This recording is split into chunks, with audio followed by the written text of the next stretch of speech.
បងប្អូនណានេះជាក្រុមរៀនពាក្យណាយើងរៀនពាក្យហើយជាធម្មតាបងប្អូនដឹងហើយកាលណាយើងរៀនពាក្យបងប្អូនត្រូវស្គាល់ពាក្យទាំងអស់នេះឲ្យអស់បងប្អូនត្រូវស្គាល់ថ្នាក់របស់វានេះពាក្យនេះគឺជានាមពាក្យដែលបងប្អូនរៀនបងប្អូនត្រូវស្គាល់ថាពាក្យណាជានាមអញ្ចឹងយើងត្រូវរៀននាមនេះឲ្យបានច្រើនឧទាហរណ៍ថាបងប្អូនចង់ចេះឲ្យបាន500ពាក្យអញ្ចឹងបងប្អូនត្រូវខំរៀនពាក្យនាមនោះឲ្យបានច្រើនបងប្អូនស្គាល់ស្អីគេនាមបន្ទាប់ពីរៀននាមហើយបងប្អូនត្រូវស្គាល់គុណនាមឲ្យបានច្រើនតើបយើងយកពាក្យទាំងអស់នោះទៅប្រើប្រាស់បានបងប្អូនត្រូវស្គាល់សព្វនាមនោះឲ្យបានច្រើនត្រូវស្គាល់កិរិយាសព្ទឲ្យបានរាប់រយបងប្អូនត្រូវស្គាល់ adverb អានេះណា adverb ហើយបងប្អូនត្រូវស្គាល់ verb នេះឲ្យបានរាប់រយទៅបងប្អូនត្រូវស្គាល់ preposition បងប្អូនត្រូវស្គាល់ conjunction អញ្ចឹងបងប្អូនត្រូវរៀនរាល់ថ្ងៃអាហ្នឹងអត់អាចរៀនចោលវាបានទេអញ្ចឹងបងប្អូនត្រូវខិតខំរៀនពាក្យបងប្អូនណាខំរៀនពាក្យនេះមិនមែនលោកគ្រូអត់បានបង្រៀនបងប្អូនភ្លេចនោះទេត្រូវតែរៀនរាល់ថ្ងៃពាក្យហ្នឹងបងប្អូនត្រូវខំរៀនពាក្យត្រូវខំរៀនពាក្យអញ្ចឹងលោកគ្រូឲ្យកន្លឹះមួយតឥឡូវយើងរៀននាមឲ្យបានច្រើនសិនអញ្ចឹងយើងត្រូវស្គាល់នាមនេះស្អីគេជានាមបងប្អូននេះឃើញទេបងប្អូនត្រូវរៀនវាឧទាហរណ៍មកថ្ងៃហ្នឹងខ្ញុំរៀនឲ្យបាន20ពាក្យហ្មងនាមហ្នឹងដោយមួយដេចដែលហៅថានាមនេះបងប្អូនមើលណាចាំលោកគ្រូទៅទាញគ្នាយើងចូលក្រុមគ្រូទៅលាក់វីដេអូឲ្យរាល់ថ្ងៃក្រុមផ្សេងនាមគឺជាពាក្យសម្ដីដែលសម្ដែងនៅឈ្មោះអ្វីទាំងពួងក្នុងលោកទោះមានវិញ្ញាណក្តីឥតវិញ្ញាណក្តីមានរូបក្តីឥតរូបក្តីឲ្យតែមានឈ្មោះសម្រាប់ហៅបានហៅថានាមទាំងអស់ឧទាហរណ៍ដូចជាពាក្យថាមនុស្សសត្វដីទឹកភ្លើងខ្យល់អាកាសវិញ្ញាណស្មារតីសិលទាំងនេះគឺជានាមអូខេអញ្ចឹងបងប្អូនត្រូវចេះថាអញ្ចឹងខ្ញុំខំរៀននាមឲ្យបានច្រើនឧទាហរណ៍នេះសិតតែជានាមបងប្អូនមើលពាក្យមាននៅក្នុងនេះបងប្អូនមើលរូបនេះគឺជាបន្ទប់ទទួលភ្ញៀវបងប្អូនគេដាក់លេខរៀងនេះ in living room ឬក៏ in a living room បងប្អូនឃើញទេ a living room អញ្ចឹងនៅក្នុងហ្នឹងតើមានពាក្យអីខ្លះពាក្យទាំងអស់ហ្នឹងសុទ្ធតែជានាមទាំងអស់តែឥឡូវថ្ងៃនេះយើងរៀនឲ្យបាន27ពាក្យ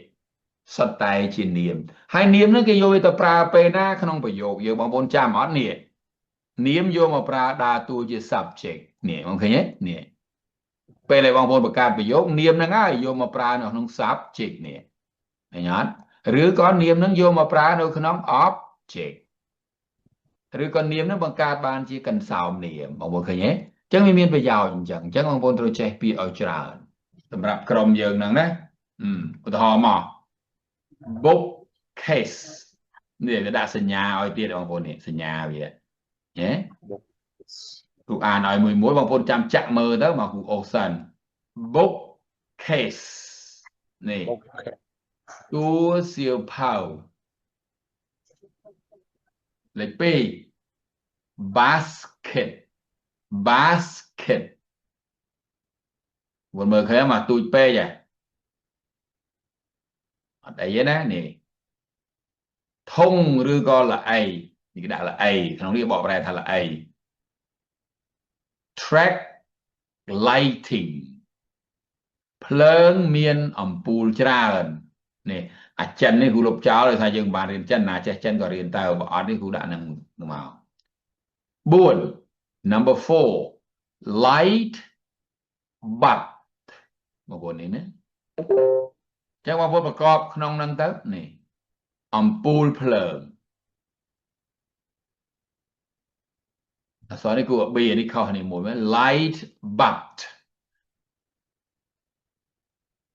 ឬក៏យើងអាន ceiling នេះ ceiling វាមាន phonetic នៅក្នុងហ្នឹងណាបងប្អូន phonic ក៏វាក្នុងហ្នឹង wall ជញ្ជាំងមួយឃើញទេ painting Cung nụ.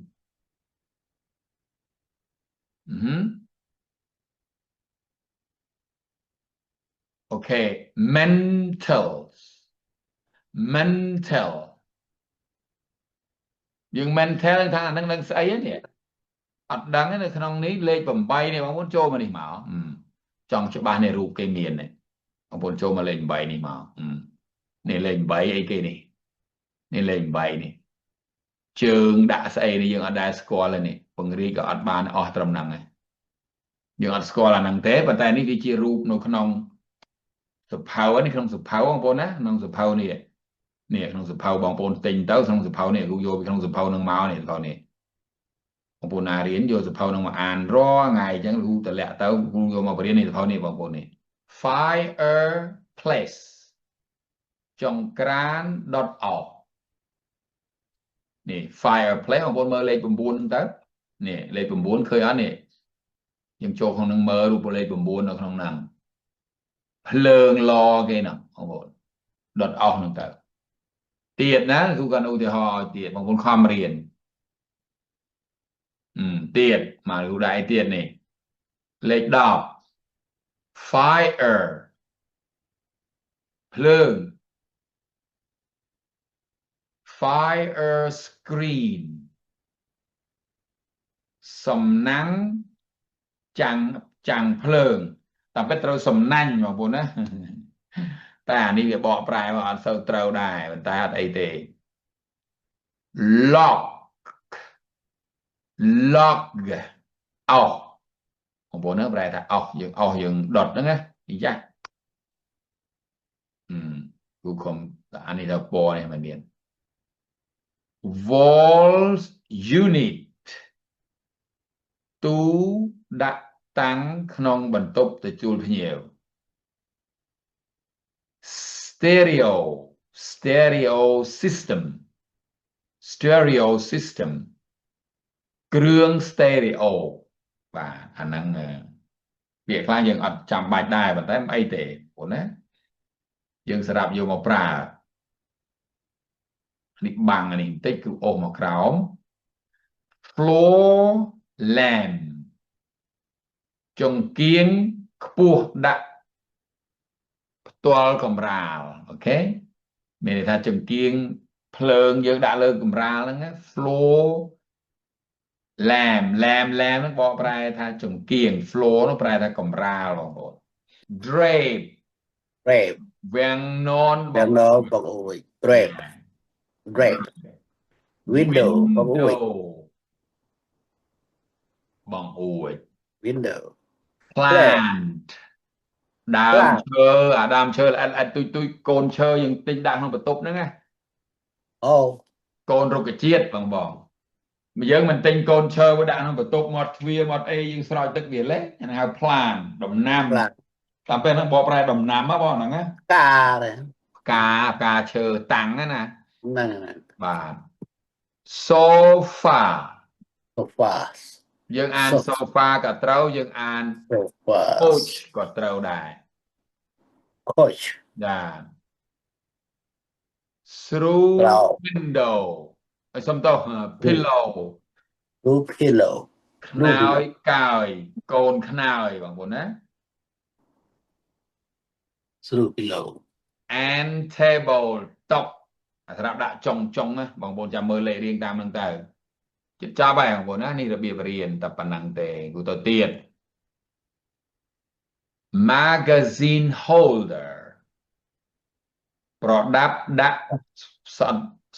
ទស្សនាវដ្តីយើងអានេះបាទយើងតុកនិយាយនេះដាក់ទស្សនាវដ្តីទៅ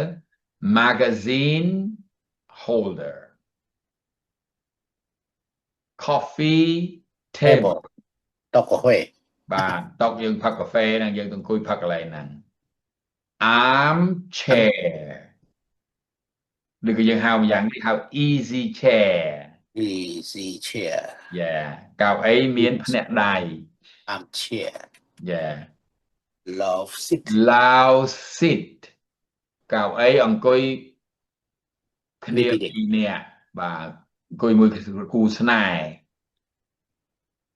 television ហើយនឹងហាប់ភេទ yeah អូខេនេះជារបៀបរៀនបងប្អូនបាទ